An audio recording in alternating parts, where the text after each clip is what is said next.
Welcome back. We are here with Angela Blocker. She is my sister, but she is also a marriage and family therapist. She's pretty awesome, and it's not just because I'm saying so. Today we're going to talk about mindfulness, as we all can be a little bit anxious with the coronavirus, and she's here to help us with a few exercises that will help us to be able to control our anxiety and some of the thoughts that we're feeling. Sure. Hi, it's good to be here with you guys, and I think, Tor, kind of like what you said, a lot of us are experiencing higher levels of anxiety with everything that's going on with the coronavirus, with COVID-19, and it's everywhere. It's the topic of conversation in the home, at work, and it's caused major disruption in many of our lives as we're prevented from going to the places that we normally travel to.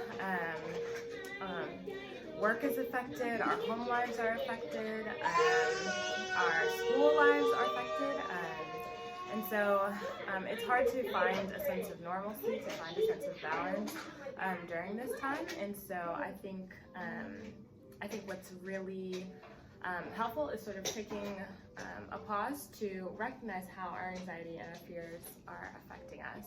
So, yeah. I know me for one, I don't know how many other people, but I rushed out to the stores to get toilet paper. We didn't even realize that we weren't out. We just went and got toilet paper and a lot of food, and there's no room in our freezer. We were freaking out. We just did what everyone else was. We're on this frenzy. People are getting gas. They can't go anywhere but get gas. Yes, exactly. And I think a lot of this is coming from the news, what's happening on TV. Right. It's important to take precautions, right? It's important to know and be wise about some of our interactions, practicing social distancing, which is just sort of spacing ourselves out, not having so many people together in hopes of flattening the curve, which slows the spread of the disease. So there's some things there are ways that we can be wise, but then other ways, like I did the exact same thing. I had toilet paper and I went off to the store and purchased more, and it's almost like, okay, how does this really make sense? Right. And then just some other things wondering whether it's okay to go to the gym if your gym is still open. Now most of them are closed, but or even taking a walk in the park.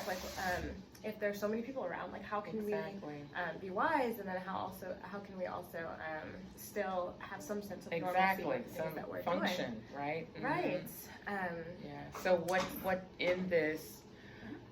What do you think would be helpful for us to do? Sure. To help. So I think this is where mindfulness comes into play. So mindfulness is just the practice of observing what is. Mm-hmm. So grounding ourselves in the present, in the here and now, and really being aware of our own thoughts and feelings, and not allowing ourselves to be overcome by fear and anxiety. So it's important to acknowledge that the fear is there. Yes. And then being able to kind of go from there. Yes. Okay. In times of crisis, we kind of go into this fight or flight reaction to things, and we don't even realize how fast we're moving, and we're just sort of reacting to everything instead of kind of slowing ourselves down to respond to what's going on. So mindfulness helps us to sort of be present and move forward more thoughtfully. Okay. Awesome. That sounds great. So show us how can we be more mindful? So I'm going to talk about two different ways to be mindful. One of them is through practices, and then the other one is sort of a way of being, a way that you interact with the world. And then the first one is just going to be some helpful practices. So the first one is something that you would use when you're feeling like you're in a state of crisis. You walked into the grocery store and there's no meat on the shelves, and you're kind of freaking out because all your kids are at home and you're wondering what to make for dinner, and you wanted to make, I don't know, chicken parmesan, who knows, right? But you go to the grocery store and immediately you realize that the shelves are completely empty, like the freezer section is completely empty.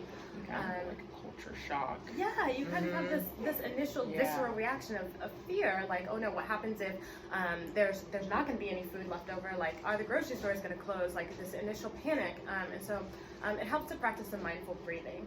So let's do an exercise called 4x4. I use this pretty frequently in practice, and before we get started, I want to give some tips about how to breathe. Okay, great. What you want to do is you want to make sure that your diaphragm is going outward. So when you're breathing, when you breathe in, you push it out? You push it out, exactly. Okay. A lot of the times we breathe from our chest, which is very shallow breathing, and we want to make sure that we're breathing from our stomachs, okay? So we're going to take a deep breath in, and we're going to just push it out. There we go. Try it again. There we go. Out. Good job. So sometimes when if you have kids at home, to help your kids practice mindful breathing, one thing that you can do is you can have them lie on the ground and you put like a little pebble, and they have to make the pebble on their stomach, and they have to make the pebble rise and fall. So that's a helpful way to help them to practice.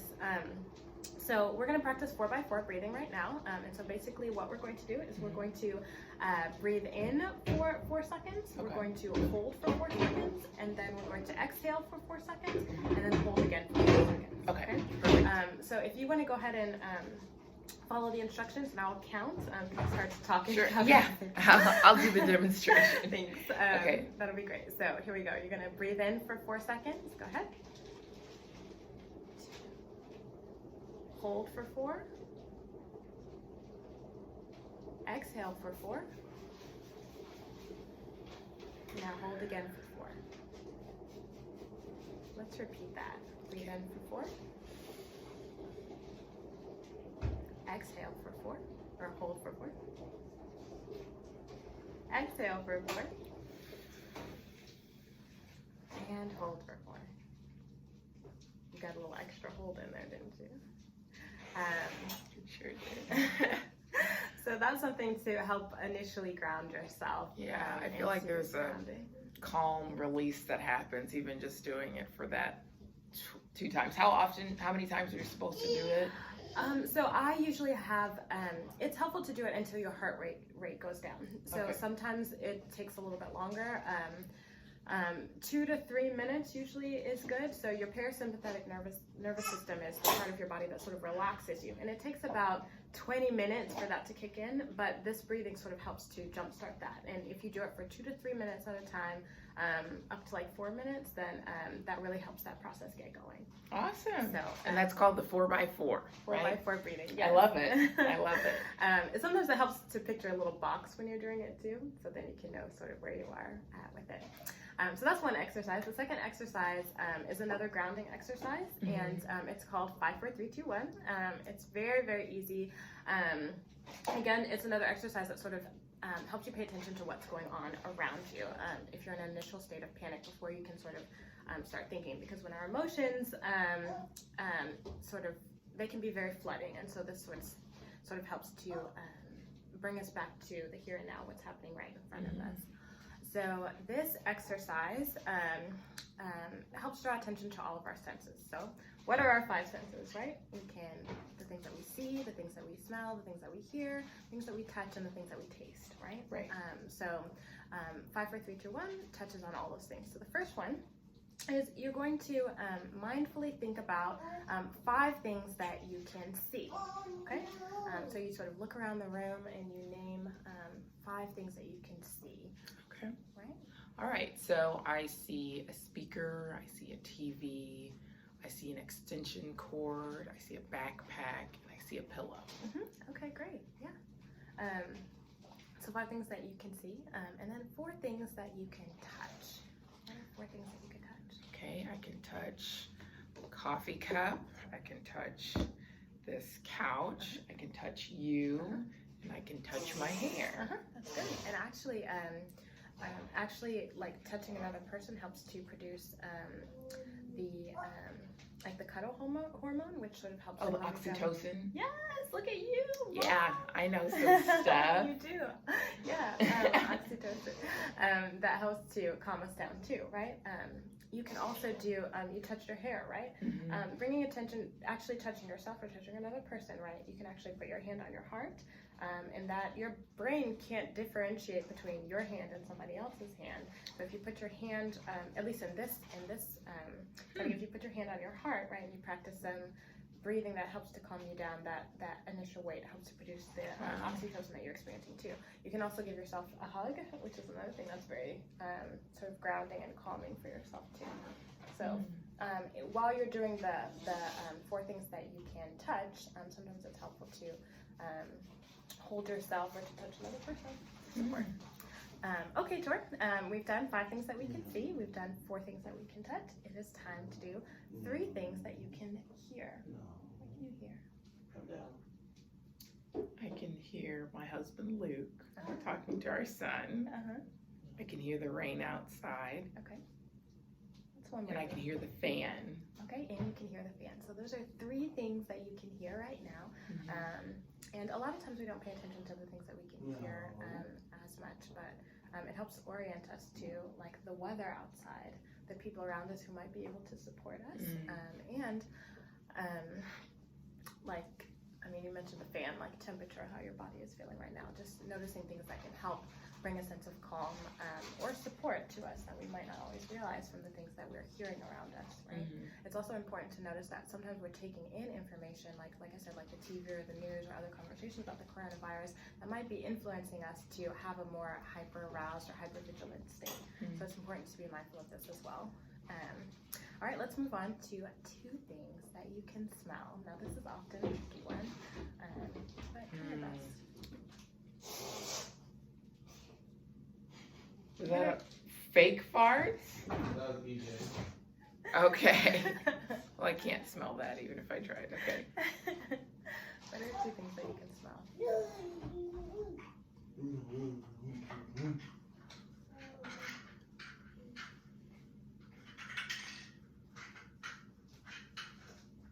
I'm picking up tuna. Really? I don't know why. I can smell you. You can smell me? Yeah. Okay. What do I smell like? Hopefully good. You smell, it's like a,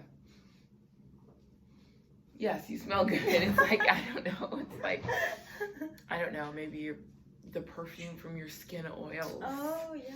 Something. Actually, I tried a new face wash this morning that has a Really? little bit of a Maybe scent that's, in it. you know what? I Maybe think that might be what it is. Yeah, maybe that's what I'm smelling. Yeah. So 2 things that you can smell. And smelling, again, it's another way to just orient us You know to what? what's going Yep. I definitely smelled it once. He we walked came by it. I got a whiff of it. It wafted a little bit. Yep, Yeah. I did. So, and now the last one is what we can taste, okay? So what is one thing that you can taste right now? Probably the coffee that I had. Okay, yeah, So, yeah. Cinnamon dulce latte. This is not a Starbucks plug, but we recently had some coffee, so or tea in my case, but yeah, that is something that we can still freshen our palates. So those are 5 things that help us to bring more sensory awareness to what's going on around us. If you're experiencing like this initial frenzy or this continued frenzy, that's sort of what's going on during the 5, 4, 3, 2, 1, helps to draw your attention to the present in a very real, tangible way. So those are some practical considerations or practices that you can do. Some practical considerations include just we know that there were several suggestions that were given to us by the World Health Organization, WHO, to help us to slow the spread of the virus. And these things include like washing your hands, right? Like sometimes being mindful is just following the instructions of like the World Health Organization, right? Like really being sensitive to the things that they are sharing so that you can protect yourself, your family, and the more vulnerable populations that are around us. So like mindfully washing your hands, like taking some time to recite some Like the happy some birthday. affirmations. Oh. Yeah, you affirmations. can do. Okay, great. Yeah, you can do affirmations. I know that they did say the happy birthday song, like singing it twice. I think it's like 20 seconds or something like that. Oh, happy birthday songs once, ABC is twice. Oh, ABC is twice. That's what it is. So, yeah, that's something. Sometimes it's helpful to do, like the Serenity Prayer is very helpful to recite. Some people do the Lord's Prayer, actually. That's something that is can be helpful. Or I think Psalm 23 is another popular one. But I really like the Serenity Prayer. You notice that I'm still rubbing my hands as I do. Yes. Sort of like, I think it's kind of like, it helps to like. Now the Serenity Prayer, God grant me the things to accept. What is it? The serenity to accept the things that I cannot change, the courage to change the things that I can, and the wisdom to know the difference. Okay, great. So and you might have to say that a few times. It's really short. But that's a helpful one. Another thing is to think of your friends and family, and to sort of wish them well as you're washing your hands. So like if you think of your spouse, right? To say like, may you be happy, may you be well, may you overcome conflict with ease, or something like that. And so you go through like family members. Or so that would be really helpful for maybe some of the elderly people that we know that we may be concerned with. So making sure that we're wishing them well, making sure that they're doing well, right? Yeah. Oh, that's great. So this is still in like kind of in tandem to like what has been suggested to us by the World Health Organization.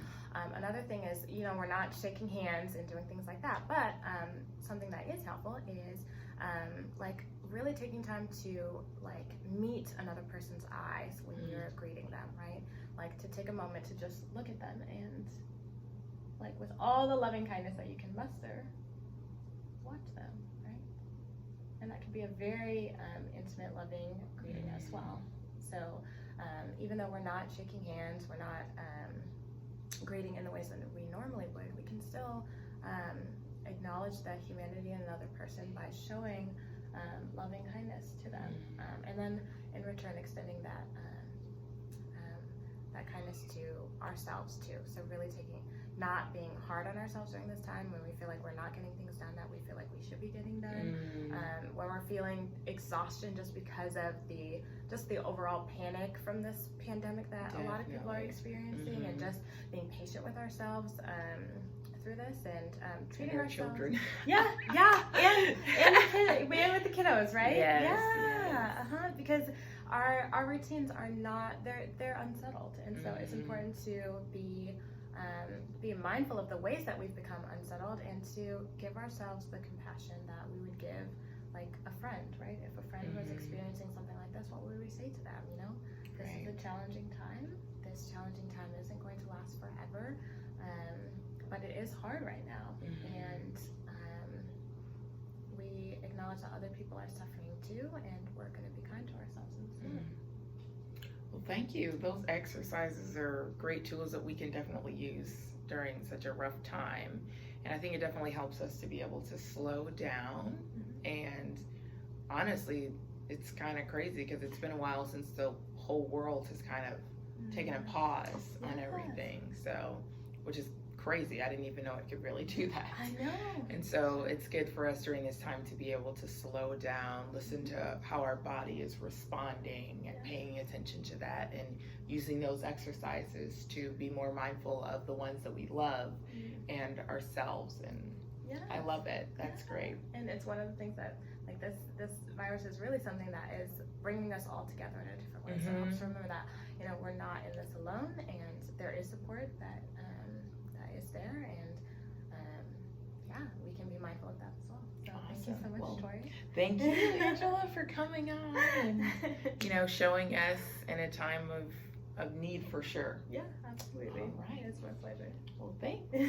All right, we will see you later, guys. Hope you guys are staying safe, washing your hands, and coming up with creative ideas. And stay tuned because we will have more videos and more activities for you all. And please reach out to us at Tiburon at communitylifeteams.org if you have any questions about anything, any ideas, if you need assistance.